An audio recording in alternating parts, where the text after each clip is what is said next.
Time now for a guest anchor, and his name is Dennis Itumbi. In case you don't know who he is, his official title is the State House Digital and New Media Director. Thanks for joining us. Pleasure. But my first question to you is, what did you do to people? Let me begin with a question on Twitter, your playing field.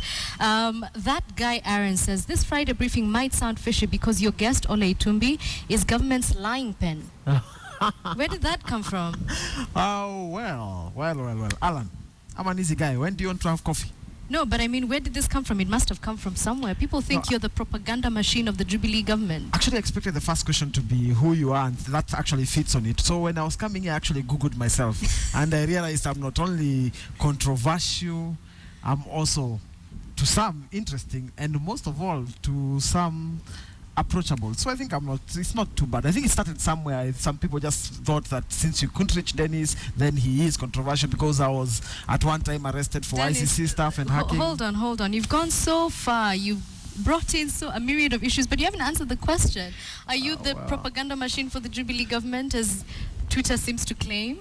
Oh, well, you know, that question on propaganda has no set answer. I can only let people believe what they want. Fine, so let's go to some pretty straightforward questions. Are you qualified for the job? NIS seems to suggest that your documents were forged. Okay, first of all, I've not seen the NIS document. I saw a suggestion that someone had seen it in one of the leading newspapers in Kenya.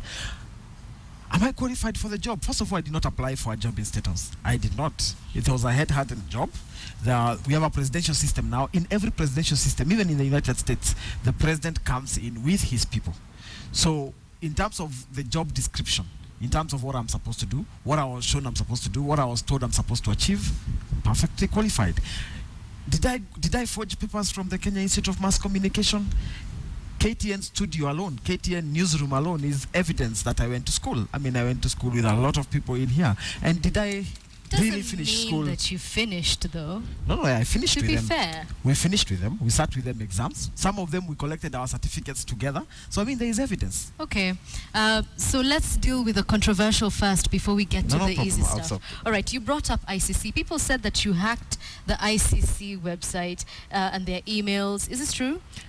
I sued the ICC. In fact, you go to the ICC website, I have sued them. There's a paper there, and they have also done a judgment on that issue after I sued them. They said they are not the ones who are directed the arrest, and that it's the Kenyan government. I then sued the Kenyan government, and the AG has now filed something in the courts to say it's not him who did it. So I'm going back to the ICC to say that I'm now lying to Kenyans. Did I hack the ICC website?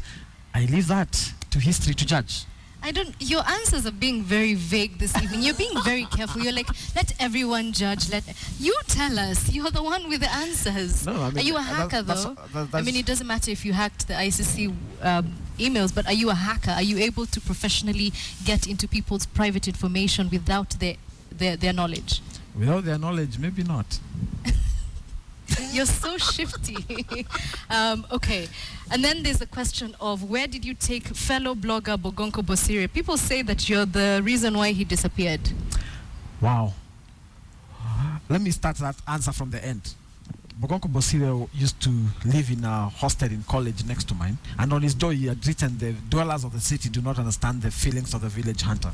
He is a good friend of mine, very good friend of mine. When he disappeared, we combined as classmates, including again people who work in KTN. We combined. We did all that is humanly possible to look for him. We've not given up.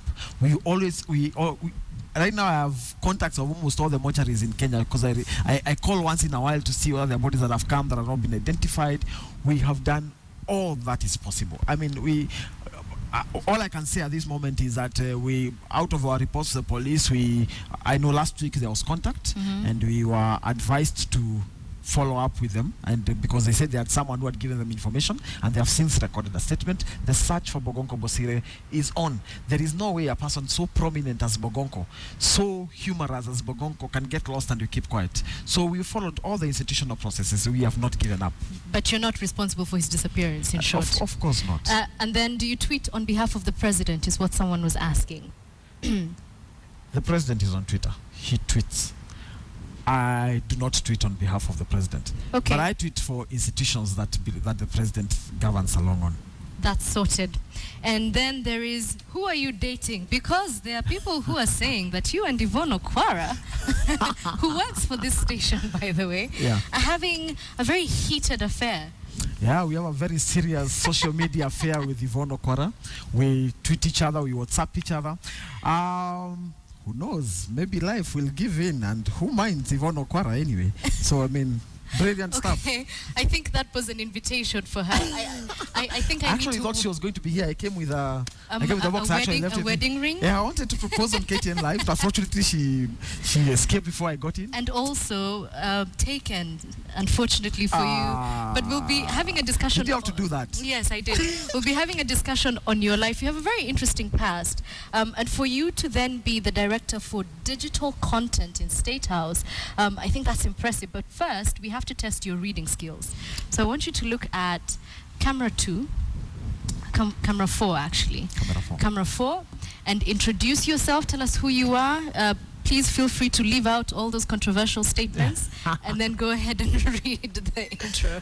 Dennis Itumbi at Ole Itumbi, the director Digital, New Media and Diaspora Communications, State House and Government of Kenya. A therapist pours alcohol over a patient and sets him alight. For some in China, playing with fire is a treatment for illness. Here is more on this riveting story. One on fire isn't necessarily life-threatening. On the contrary, some people actually consider it good for you. Using fire, or huoliao as it's referred to in China, is a form of alternative therapy that has been practiced for hundreds of years. There is no orthodox medical evidence that it is effective, but its promoters say it can treat stress and everything from depression to cancer to indigestion to infertility. It's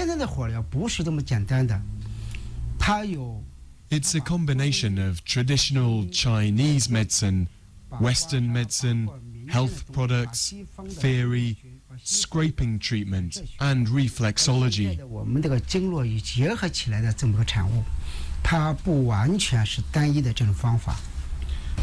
Most forms of fire therapy involve the application of a secret herbal paste on the problem area, wetting a towel, soaking it in alcohol, then lighting it.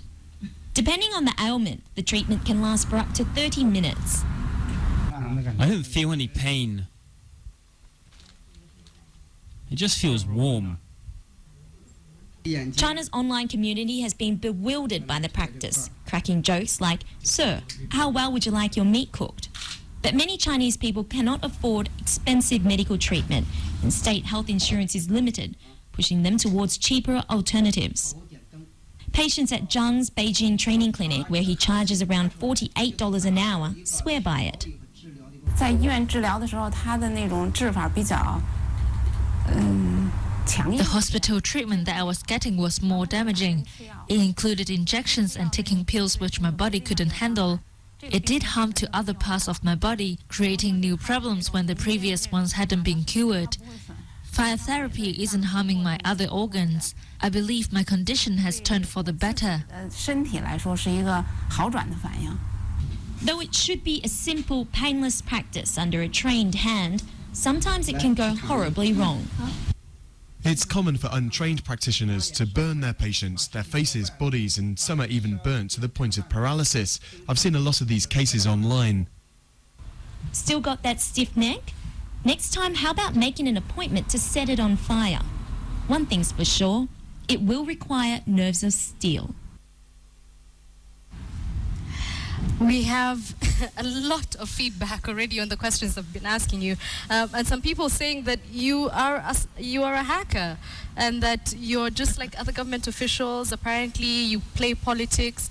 How do you get away from this, though? Because I'm sure you're just trying to do your job. I don't know. I'm just. Criticism online is acceptable. I mean, people who don't have critics don't grow. For me, I appreciate my critics, those who insult and those who do constructive criticism, because both give me a level in which I should play. But then you get into what we call TWIFs, or Twitter wars, especially with another controversial blogger, Robert Alai. What's your relationship with him at the moment? I actually think one day Edith invited me with Robert Alai. Robert Alai is one of my very good friends. Yes, I have a case against him in court. We are are arguing not about me and Ali, but about the social media space. We want the court to make a determination on how social media space should be used, and we think a decision on that case will not send Ali to court, neither will it will just make the social media space a good place to interact. Speaking Robert of Ali is my friend, and I think that needs to go deeply into that. I don't know about this friendship. I haven't taken any of my friends to court. to be fair, we have taken social media space to court, and he has one opinion, I have another opinion. We are arguing for which opinion is best for social media space. Okay, so speaking of social media, just before we go on the break, how did you get into that space? Because you're very vibrant. Even before you got the job, people knew who you were.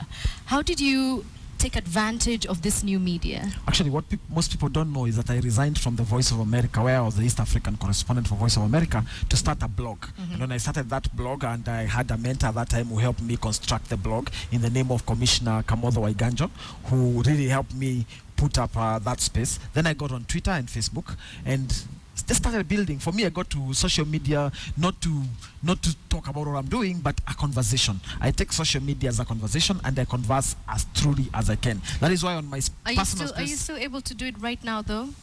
In your capacity as a director? Actually, that's where I was going. One of the things that I've done, if you look at my official pages, whereas like my Twitter page is verified, I have removed the bit of my official title, because I've studied some of the decisions made in Canada, Australia, and Britain, which informs our law, because we rely on Commonwealth law. And I've seen that people who did not associate what they do in their office and maintain as personal spaces allows them to do their personal individual spaces. So on my personal individual spaces, I am Dennis. On government communication, I've created institutions which communicate for government, because it's not Dennis, it is a space. Okay, time now to take a short break. When we come back, we'll be talking about Dennis, not the space that you're talking about, not this digital director. And we'll be talking about this war we have going on. I don't believe that you're supporting Germany. So please, can you introduce this break? I'm actually quite upset. Well, we're now going to take a... introduce it on this chip. Yeah, that's okay. Well, we're going to take a quick break, and after the break, we're going to come back and hustle about Brazil and Germany, and I'm going to be recruiting her. Well, this bulletin is just about to come to a closing, and just a reminder of a big question this evening. We had asked you if you agree with Charles Rubia, who thinks that court is reversing the gains of the first Sabasaba rally. Well, here are the results. 56% of you say yes, while just 44% of you say no. Unfortunately, we don't have time to read your comments, but we do appreciate them, and we ask that you keep them coming in our subsequent bulletins. So, as we wind up, very quickly, how did you get this job? Where did you even grow up? Oh, well, I grew up in the village. I learned the hard skills of doing grazing of cattle. I pruned coffee and took it to the factory. And then my first day in Nairobi is most memorable. When I got to Nairobi, I did not know, and I'd been given 1,000 bob to go to South B. So having dealt with cattle, what you used to do with cattle when they are lost, you put saliva on the palm, then you hit it with a finger. Wherever the saliva goes, you follow as directions. So when I arrived at Tirum, I placed saliva and hit. It showed me south is straight on. And that's how I ended up in Gong Road Avenue 2, and I had to take now a taxi from there to South Bay, and I remained with 400 shillings for the term. So, I mean, it's been a journey from there. I mean, I've lived literally almost in most of the major slums in Nairobi. And from there, our ambitions and perspective of life was framed. Okay, I'm being told wind up. What do you want to do in the next maybe 20 years? In the next 20 years, I will first of all respond to the people who ask about qualification. I will have my PhD, and I'll be back here to have a conversation. Please make sure you come back with the papers. And then number two, I wish to settle the issue. I've seen a lot of comments on Yvonne Okwara. I think it's good to put it on perspective. It's a blogger's view. Bloggers decided you are dating, and so we're still dating on blogs. On blogs, virtually. But in reality, please give Yvonne Okwara a chance to be able to live her life.